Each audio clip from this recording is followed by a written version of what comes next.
Nessa semana nós começamos um novo livro da Torá, o Sefer Vaikra. O Sefer Vaikra ele fala principalmente sobre os korbanot, sobre os sacrifícios que eram oferecidos no Mishkan. No final da Parashá da semana passada, a gente viu que terminou a construção do Mishkan, todos os seus utensílios, a presença de Deus veio habitar nesse templo móvel que era desmontado e viajava junto com o povo judeu no deserto. E o Sefer Vaikra vem logo em seguida ensinando as leis dos korbanot. Todos os sacrifícios que eram oferecidos têm leis específicas, que tipos de animais, como que é feito os sacrifícios, e isso vem ser ensinado no Sefer Vaikra. O começo da Parashá da semana, a Parashá Vaikra, ela chama um pouco a atenção, está falando de uma pessoa quando ela for oferecer um korban para Hashem. Mas a linguagem chama atenção porque está escrito Adam ki yakriv, uma pessoa quando ela vier oferecer o seu korban.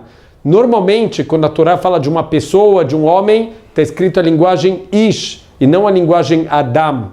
Por que aqui a Torá mudou a linguagem de Ish para Adam? Fala o Midrash que a Torá está fazendo uma conexão com Adam Arishon, o primeiro homem, o primeiro que foi criado, e ele fez um grave erro, e está escrito no Midrash que Adam ele ofereceu um korban para se arrepender, para ter capará, para ter expiação pelo seu erro. Então, da mesma maneira, quando a gente comete algum erro, a gente também oferece um korban. A grande pergunta é, a Torá poderia ter ensinado isso sem conectar com Adam Arishon? A Torá poderia falar, olha, alguém que errou, ela oferece um korban para Hashem. Por que é necessária essa conexão com Adam Arishon e o erro que ele cometeu?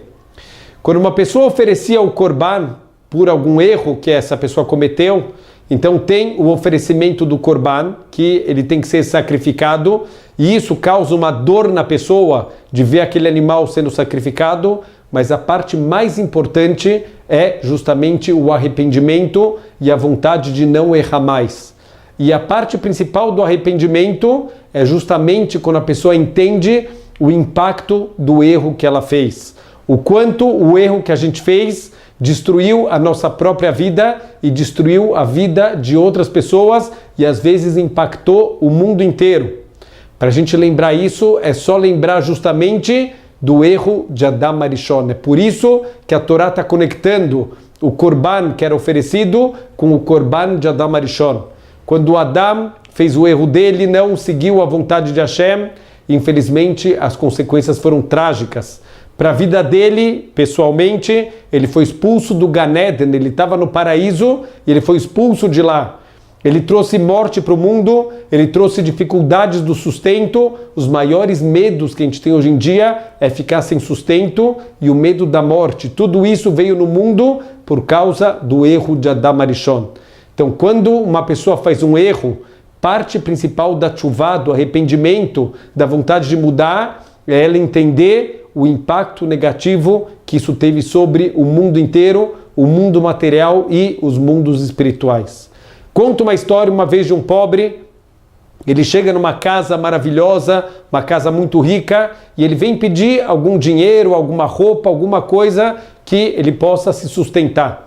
O dono da casa, com muita misericórdia, convida ele para entrar, fala, olha, no sótão da minha casa está cheio de roupas seminovas, que às vezes eu usei por um tempo, meus filhos usaram, as roupas estão novas, pega o que você quiser. O homem sobe lá no sótão da casa, realmente um guarda-roupas incríveis, roupas novas, ele começa a juntar tudo numa sacola, a hora que ele vai ver, a sacola está tão cheia que ele não consegue fechar. Ele pensou, eu preciso de um pedaço de corda para poder fechar esse saco e poder carregar. Então ele vê uma corda pendurada no teto, essa corda vai até algum lugar no andar de baixo, ele pensa, eu acho que o dono ele é tão rico, ele não vai se incomodar se eu pegar 1 metro dessa corda. Ele vai lá, ele corta a corda e de repente ele escuta um barulhão no andar de baixo. Aquela corda segurava um lustre de cristais e o lustre foi completamente destruído a hora que ele cortou a corda. O dono da casa sobe louco da vida, começa a gritar com ele, começa a brigar com ele, e o homem não entende, falou, olha, desculpa, tá aqui a sua corda, você é tão rico, eu achei que não ia fazer falta. E o dono da casa, a hora que entende o que está acontecendo, ele explica para o pobre. O problema não é 1 metro de corda. O problema aonde essa corda estava conectada, tudo que foi destruído lá embaixo foi porque você cortou esse 1 metro de corda. Assim também acontece toda vez que a gente faz atos, parecem pequenos, por exemplo, falar mal de alguém, lashon hará. Parece uma coisa pequena, uma fofoquinha com alguém, falar mal, reclamar de uma outra pessoa, reclamar de algum restaurante, reclamar de algum serviço. A gente acha que isso é só uma corda de 1 metro. Fala pra gente o Hafetz Haim, o nosso Beit HaMikdash, ele foi destruído por causa do lashon hará. E ele não foi reconstruído até hoje por causa do lashon hará. O estrago que faz falar mal dos outros é muito grande. Enquanto a gente não entende o impacto verdadeiro dos nossos atos, infelizmente a gente continua causando destruição e a gente não se arrepende dos nossos erros. Então, ensina pra gente o Pirkei Avot. Se você quer uma dica para não errar na vida, sempre tenta lembrar o que você ganha fazendo uma transgressão e o que você perde com ela. Olha as consequências do teu ato. Um prazer, às vezes, de 1 minuto, de 10 minutos, você tem uma consequência espiritual eterna. Não vale a pena. Então a gente tem que fazer sempre essa conta, o quanto a gente ganha fazendo uma coisa errada e o quanto a gente perde, e assim a gente vai conseguir andar sempre em caminhos retos na vida. Shabbat Shalom.